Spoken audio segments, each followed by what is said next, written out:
হাই friend, নমস্কাৰ। মই তুতুমনি blog চেনেলটোলৈ আপোনালোকক স্বাগতম জনাইছোঁ। মই আজি আপোনালোকক দেখুৱাব ওলাইছোঁ গৰু গাখীৰৰ সৰেৰে কেনেকৈ ঘি বনাব পাৰি। আপোনালোকে চাই থাকিব আৰু ভাল লাগিলে ভিডিঅ'টো আপোনালোকে বনাই চাব পাৰিব ঘৰতে।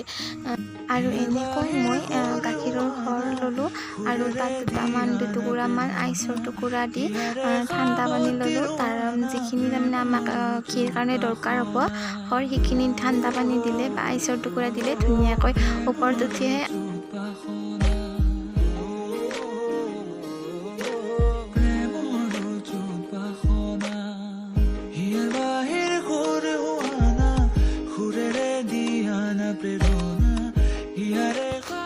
এতিয়া এনেকৈ মই মিশ্ৰণখিনি এটা সাজত বাকি ল'লোঁ।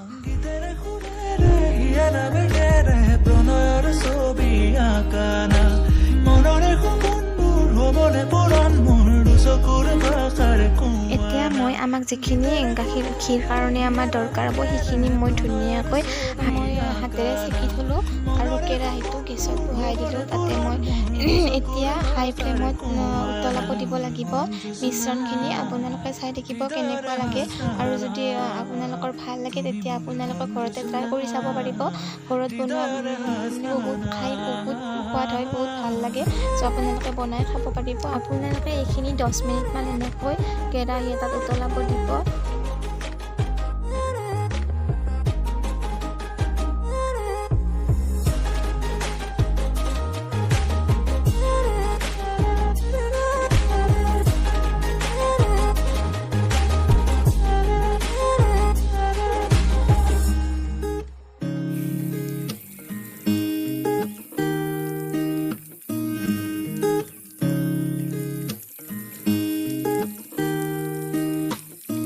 পৰানৰা কোলে কামনা পাহৰাই হিয়াৰ বেদনা সুৰেৰে সিক্ত কৰা না ৰিক্ত হিয়াৰ ৰচনা।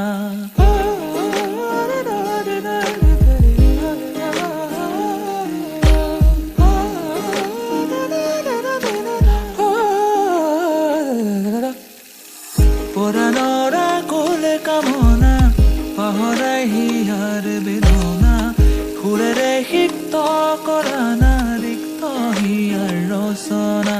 গীতেৰে সুৰেৰে হিয়া নামেৰে প্ৰণয়ৰ ছবি আঁকানা মনৰে সপোনবোৰ হ'বনে পূৰণ মোৰ দুচকুৰ ভাষাৰ কোৱানা। গীতেৰে সুৰেৰে হিয়া নামেৰে প্ৰণয়ৰ ছবি আঁকানা মনৰে সপোনবোৰ হ'বনে পূৰণ।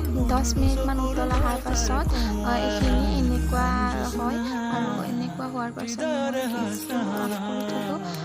গেছটো অফ কৰি থোৱাৰ পাছত এতিয়া আমাক এইখিনি ঠাণ্ডা হ'ব দিব লাগিব।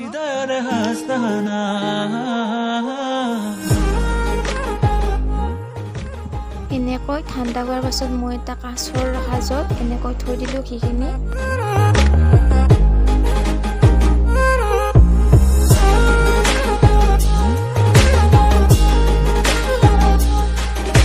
এইখিনি মই ফ্ৰিজত 1-2 ঘণ্টাৰ কাৰণে থৈ দিলোঁ। আপোনালোকে যদি ফ্ৰিজত নথয় তেনেহ'লে এনে থ'লেও আপোনাৰ 10-12 ঘণ্টা থাকিব লাগিব। তাৰপিছত ধুনীয়া এনেকৈ হৈ যাব। চ' আপোনালোকে এতিয়া চাই থাকক ঘিখিনি কিমান ধুনীয়া হৈছে।